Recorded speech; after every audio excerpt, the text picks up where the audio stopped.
So I assume we're going to leave the reprojection thing to one side for now. The word that shall not be mentioned. Runs in reprojection. Okay. Yeah.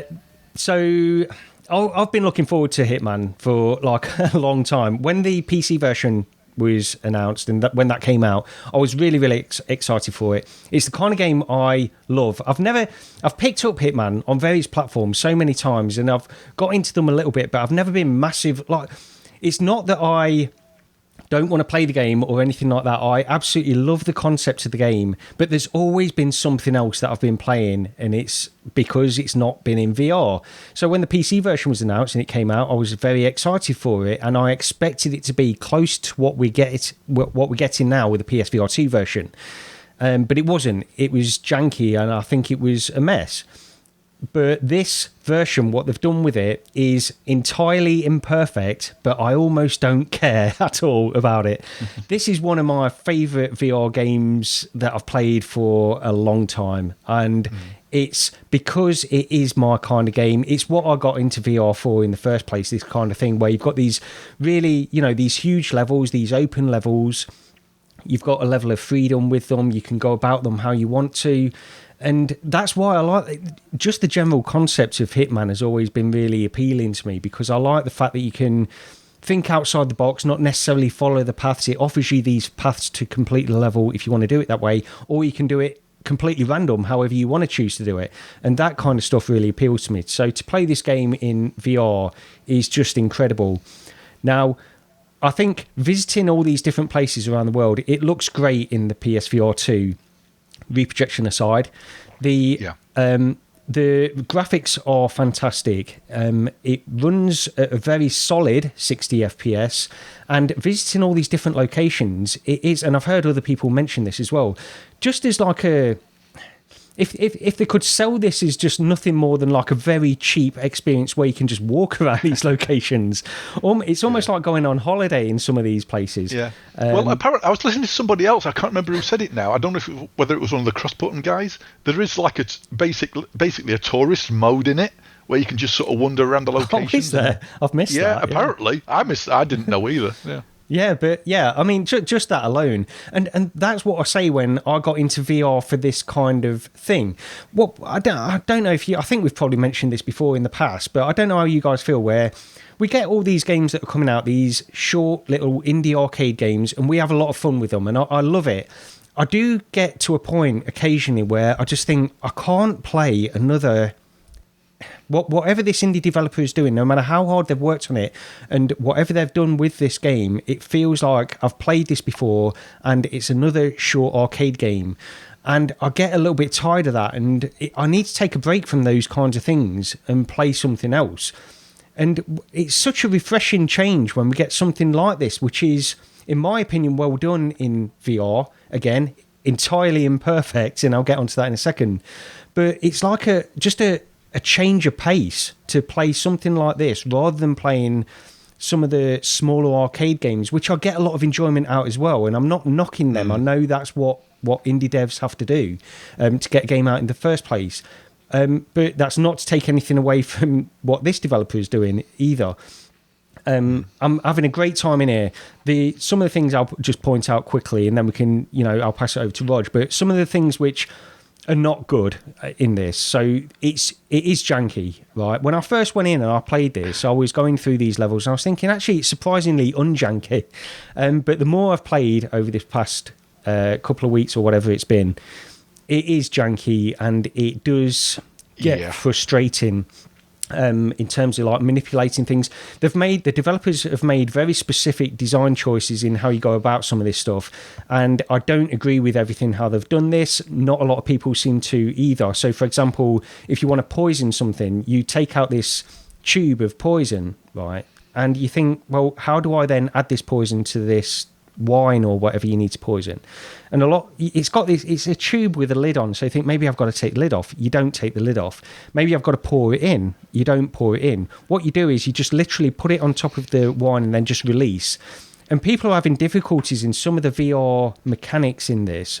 There's a wrench where you have to, like, I'm saying wrench, I don't call it that, I call it a spanner. I don't know why I went American there, but that's what I call it, a spanner. But anyway, it's a wrench, and you go up to this ejector seat, and you have to, like, hold it close to where you've got to manipulate this thing on this jet to adjust the ejector seat. And you have to do, like, a spanner kind of action back and forth until the circle fills up. And people have been struggling with this as well.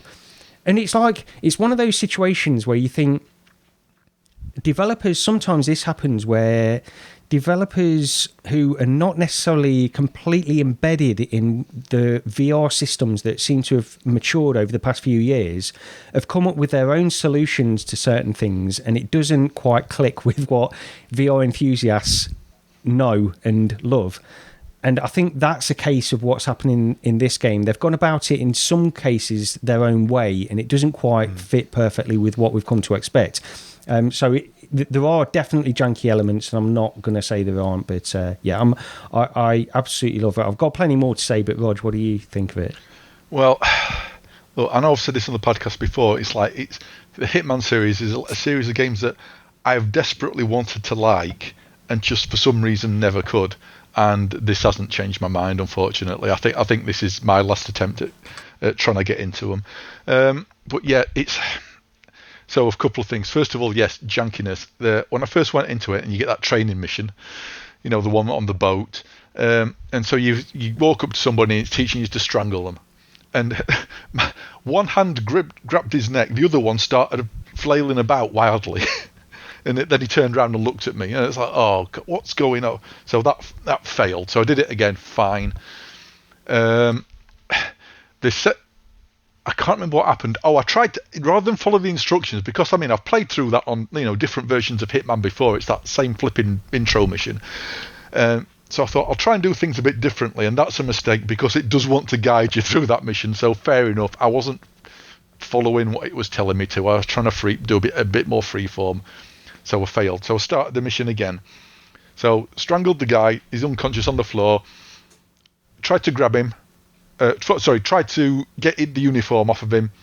Oh, that's strange. It's not working. It's not highlighting. I can't grab the uniform. What? There's one on the side as well, on like a shelf or whatever. Nope, can't select that. Okay. Try and drag the guy to a locker. The drag thing circle around his neck sort of highlights. Can't drag him. It's like, what the hell? So I thought, menu, restart mission. Exactly the same. Couldn't do it. What's going off? So I quit back out to the front end menu and then restarted the mission and did it, and it worked fine. It's like, so that wasn't a good impression. And somebody was talking about it on Crossbutton Discord about it, sort of jankiness and stuff. And I posted what had happened to me, and I think it was Hippie Pickle on there. He posted back saying, "Yeah, I had the same problem." Right. So it's like, it's just, come on, seriously, nobody's seen this at all. And yeah, so the second major problem I had with it, and I'm going to have to mention the reprojection. So take a drink. I've run out of cider. Never mind. Yeah. So the reprojection,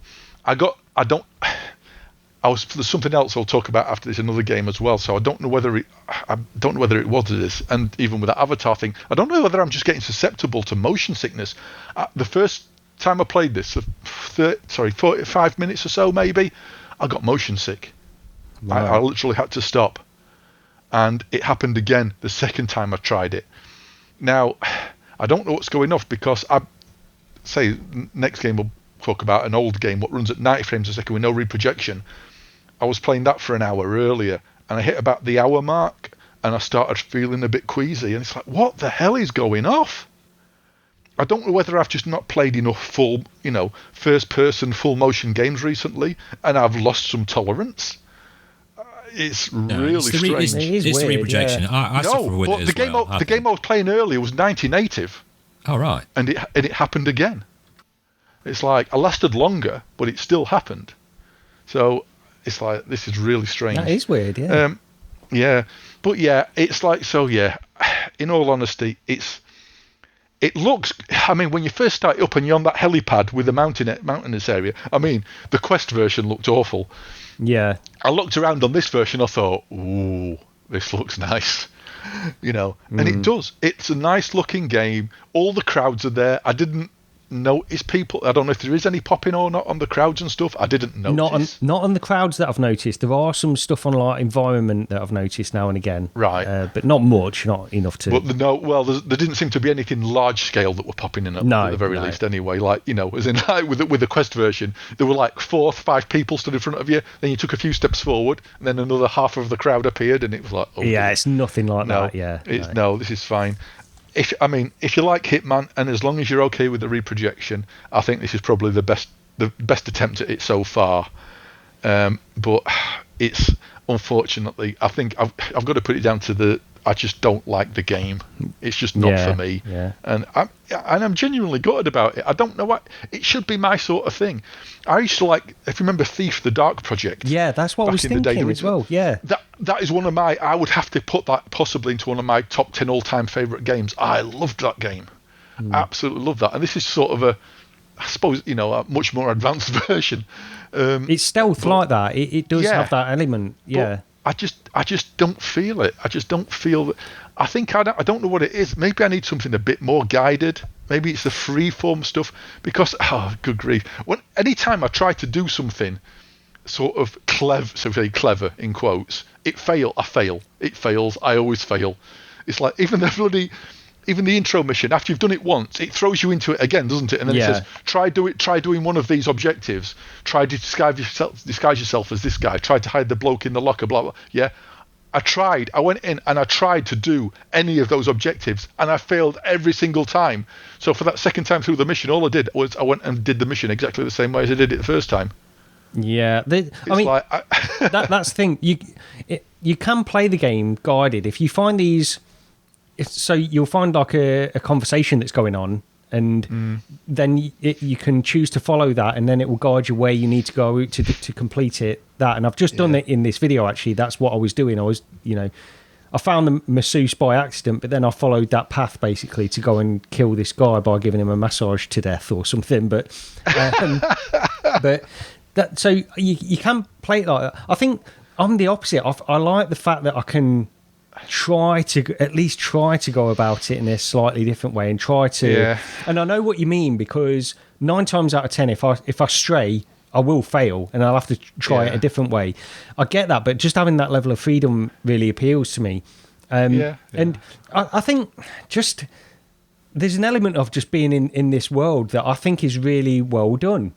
I mean, just walking around, like this is the Marrakesh level that I'm showing now, and just walking around this little market, and you've got all these conversations going on, and the conversations from the NPCs will allude to what's going on in the story as well.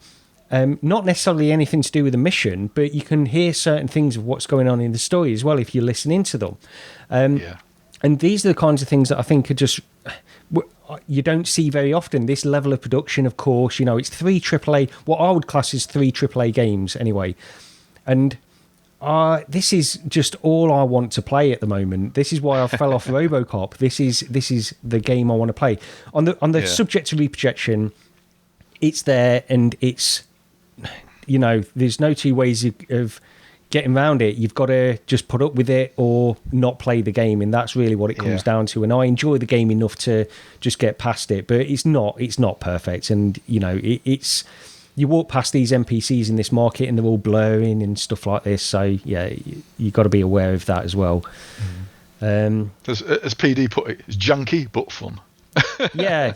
I think you see it. I mean, it's just not my game. No. That's what I think that must be what it comes down to, because it definitely is my kind of game. And earlier this week, I was thinking about this. I was thinking, where would I place it? Because I'm thinking, this is almost, I feel at the moment, it's still the honeymoon period. I feel like this is in my top 10 VR games ever that I'm playing right now.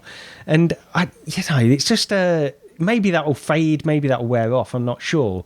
The other thing I was going to mention, I know we'll move on after this. I know we've been on Hitman a while. But I compare this to some of the other ports. Like you've got from Bethesda, for example, Skyrim and Fallout 4. I mean, they were a bit of a mess, but Skyrim was pretty good when it was released on PC. By the time it got to PC, and even without mods, it was still fine. And I think this sort of ranks alongside that in some of the ways that they've done it, because they've got button presses. You've still got button presses in this. You've still got things that you need to do with the button. And Skyrim, you've still got certain things you need to do with the button, but then you've got like the bow and arrow that you can actually use in VR. Yeah. So to me, I feel like they've done like a similar kind of job to what Bethesda did. The advantage with Skyrim is you can put on a hell of a lot of mods and make it really, really good in VR. In this, on PSVR2, you've not got that luxury, and I'm sort of putting up with some of the jank and things like that and the imperfect things because I do enjoy the game so much. But I don't want to. Sorry, I'm trying so hard not to laugh at the minute because I don't know what I've said. I just noticed in chat, Lee said he had to mute his mic because Roger's in bingo is going on. I missed that. I had to mute it. I just caught it just in time. I mean, I can say what you're on. I mean, like your end going off or something like that, and then leave it. So I was quickly on it that time, so I was very professional then. You're getting very good at that. Yeah, Hitman. Well, yeah, it's a bit of a yin and yang, isn't it? Really. I mean, I've just very like I say, we've been out for a while.